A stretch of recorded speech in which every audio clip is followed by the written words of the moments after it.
Hello everyone and welcome back to another AFK journey video. In this video we're going to be doing Sonja PvP testing.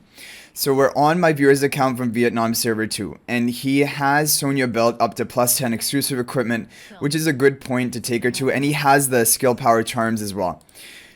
We can do a bit of showcase in Dream Realm first to try and show what she can do. But it seems like for right now, she's a good buffer for Harak and Dream Realm.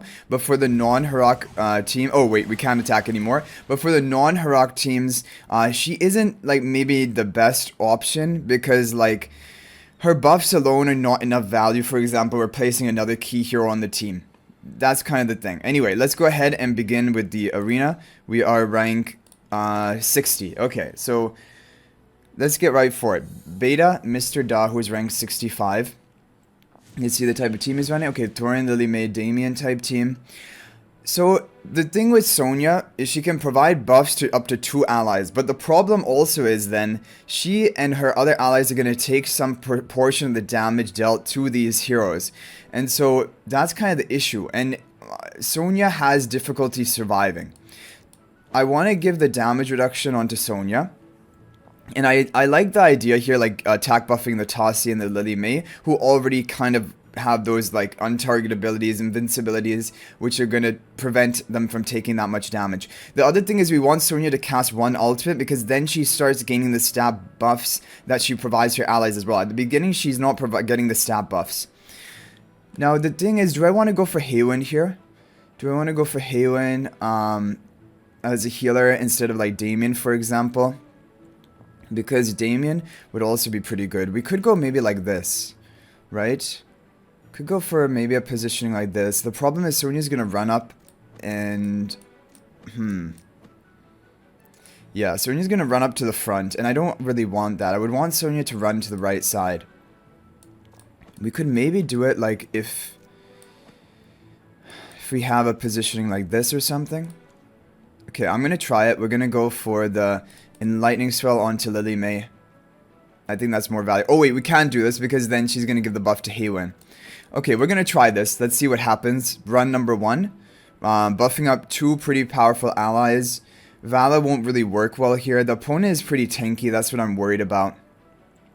Okay, let's try and see what happens on test number 1.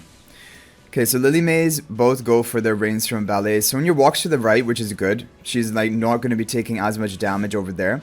And my illusion is tanking most of the damage from the enemy Lily May, which is good. My Haywin will about to cast her ultimate. We need to cast her right now before Lily May can interrupt her.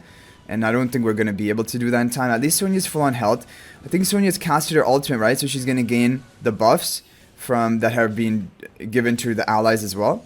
Okay, Ludovic is almost dead. We have the Haywin ultimate here. My Fresto is dead, but we kill the enemy Ludovic. Lily May is now interrupting Sonja, but that's fine. Because after Sonja gets these buffs and my other heroes get these buffs, like 30 seconds into the match, after you've cast your ultimate, when your team is all fully healed up and buffed up, that is when the strength comes of this Sonja team.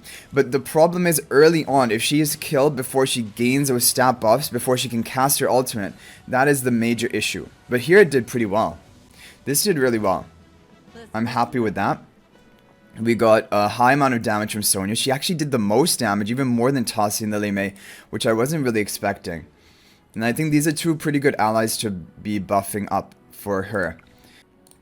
Okay, rank 56. Let's try team... Oh, special tiles. Special tiles. So Sonja can't buff up 2 allies on special tiles, but she's still pretty good. Because she can buff up like your key ally, like for example the Tassi here. And what I'm going to do is... Okay, now, Lily May should interrupt my Fresto illusion. And my Lily May should interrupt their Tassi, hopefully. That's what I want to happen. No, wait, their Lily May will interrupt my Iron. And then my Lily May will interrupt their Tassi, maybe? That's what I'm hoping. I want something like that to happen. And we can go for the Confining Spell here, I guess. Okay, let's try it. Buff up the Tassi. And see what happens here. It's all about like the interrupting timing. No, we interrupt the Iron, which is not good. But my Tassi casts first, so that's really good. Because now hopefully we can solo a couple enemy heroes before they wake up from the hypnotization. Yeah, with Lily May, we're doing it. We got rid of the Iron. Damien is down. The enemy Tassi ultimate is going to come off, but hopefully we can survive that. Okay, pretty good. Sonja buffing up the Tassi. We haven't even casted Sonja's ultimate yet, so she's not going to gain any advantage of the buffs. Because basically on a plus 10 exclusive... No, actually, even just her Mythic Plus ability, even without upgrading the exclusive equipment. After casting her ultimate, then she is going to gain the accumulated stat buffs onto the allies. For example, like onto the Tassi there. I think she's pretty good buffing up the Tassi. It seems that way to me. Let's see, rank 66 player. Also the special tiles. Okay, well here it's a lot easier because we can easily interrupt the hero that we want in the back. Okay. Do we want to... I wanted to try Thorin, but this is not the right time to try Thorin, I think. Okay, we can try the same team against this opponent. This looks like an easier defense, though, because they don't have any major threat on the energy tiles. And we interrupt the Coco, which is the only way that this team would have had a chance. The Coco damage reduction, because Tassi should be able to finish off the Coco right there. Haywin is almost dead, and she has no energy. She can't even cast her ultimate. And now we're attacking the Lily May. Yeah, this should be pretty easy. So you need to protect Sonja. She needs to survive long enough to cast her ultimate. Then she gets accumulated stat buffs. Look at the stats on her, the buffs on her right now. And her damage from her ultimate is pretty high. So the stuns from her skill 2 is also pretty high. Let's try in Supreme Arena. We're rank 61. Let's try attacking this rank 52 player. Okay, and see which team is he running Sonja in. Oh, he's running the Maulers with Soren. That's a good option. But I think Resonating Spell on Soren is actually better. Let's try that. And then the other team we have here, more Maulers. That's good. And then finally, Harak team with Sonja. Sonja buffing up the Harak. Yeah, this looks good to me. This looks like a good team. Maybe we could have Thorin soul pacting the Harak, though, in that team. Rather than... No, but we needed the Maulers and Sonja and Harak, so we couldn't run Thorin if we wanted the Mauler buff tiles. Okay, we could watch on time speed for these teams. Yeah, Soren with Resonating Spell is pretty strong. So that's why I thought maybe it would be a good option, but... Elsa is also a good option with Resonating Spell. She casts her ultimate so frequently and keeps getting the attack buff. But we win here. Yeah, I think, yeah, we win. Maulers with Tassi are strong in the current meta. Oh no, Tassi, we might not win. Tassi needs to cast her ultimate. We got the ultimate cast. We need to burst. Okay, we got it. There we go. And stage 2. This is the frontline spell team. Yeah, I mean, frontline with Odie makes a lot of sense. Having Odie right in the enemy territory. And you have all of your allies running into enemy side. This is a good team. Frontline spell, Odie, Smokey. It's good.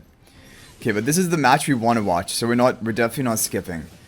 Okay, so Brutus is going to get executed by the Odie Mark. Now, Harak is on the buff tile. He begins casting his ultimate. Keep in mind, we don't even have a Supreme Plus Harak.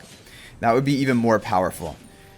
Harak is about to be executed, but he got a kill to gain some health recovery back. And even if he's executed, he'll be immune to failed damage. Another kill, getting more HP back, and he's at full health right now. So Sonja, yeah, and there we go. That's the buff stacking power of Harak with Sonja. And Sonja did a lot of damage herself. It's just, and with the skill power, she's going to have more buff value for your allies. I think Sonja with Maulers and Harak is a good team option. Anyway, Maulers with Harak is pretty strong. So I think that is where Sonja can shine. The other ones, I just don't know. Sonja with Tassi seems pretty good. Basically, you want Sonja with a hero that can survive really well on their own. Let's try attacking another player. So they're running a Mauler team on the final team with Shakira as well. I'm going to try the same teams, I think. Yeah, they have Wilder buff tiles with Arden. Mauler buff tiles are going to dominate that. And then here, Soren again. You can even have Tassi with the Resonating Spell on this team. I'm going to try this. Tassi with the Resonating Spell this time. Let's see. Okay, because once Tassi casts one ultimate, she's going to be dealing massive damage. And Soren is kind of here for like a crowd controller, not maybe as a major damage dealer.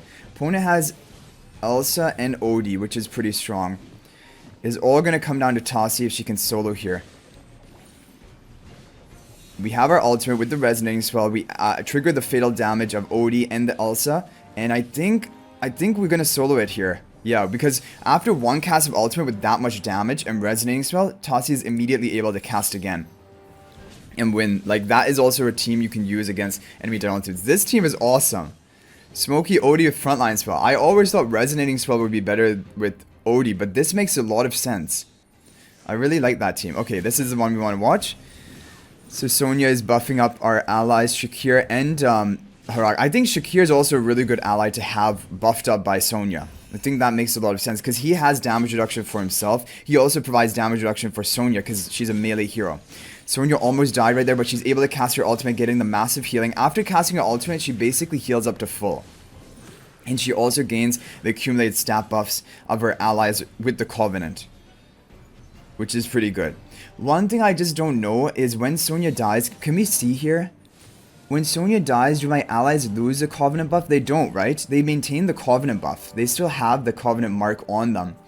So that is another important thing to realize, that basically it seems like Sonja is stronger for Supreme Arena than regular Arena because of the buff tiles, like Mauler buff tiles and stuff. She's good buffing Harak, she's good buffing Tassi. Yeah, but let's just review her skills briefly. So the ultimate ability hits pretty hard, and this is why she has pretty good damage contribution in fights. The Crimson Covenant, this has a really good attack buff and defense buff to allies, but it's mainly the attack buff you're interested in. For like Harak, Shakir is really good. But look, Covenant is terminated if either of the buffed allies is defeated. In this case, Sonja absorbs. So the only way the Covenant is terminated is if one of her allies who are being buffed die. And that's why Shakir and Harak are good, or Tassi is good on her own. The problem is after one of the allies, like if you, for example, do Tassi and Lily May, and your Lily May dies, then you lose the Covenant buffs even on Tassi. That is a problem. And you don't want that to happen. And that's why it's important, maybe sometimes don't even buff two of your allies. Just buff one ally who is going to survive for the longest and ramp them up. And Stunning Reception for the stun attack. The haste doesn't matter too much for her. And this one, she begins with the 200 initial energy. And after she casts her ultimate one time, she will gain stat boost when... no, instead of only gaining stat boost when the ally is defeated, she will continuously benefit from the accumulated stat bonuses when the buffed allies are alive. That is big. And so she's going to be gaining all of those buff stats, like the attack and defenses. So you need to keep Sonja alive for long enough to cast her ultimate, so that she can trigger this effect. Number two, you want to give her allies who are not going to die, because when the allies die, the Covenant is terminated. You don't want that to happen. And you want to give it, of course, to damage dealers. The damage dealers like Tassi, Harak, who have survivability. Mauler buff tiles are great, because then it is difficult to kill those allies, and so they're going to maintain the Crimson Covenant. Even if Sonja dies, though, they're still going to maintain the Crimson Covenant as long as both allies are still alive. So that's really an important point. So I hope you guys enjoyed the video. Thank you for watching. Big thank you to my viewer for letting us do this testing on his account. But I'll hopefully see you guys in the next video. Let me know in the comment section what you think about Sonja, if you're going to recruit for her. But until the next video, guys, everyone, peace out for now, and thank you for watching.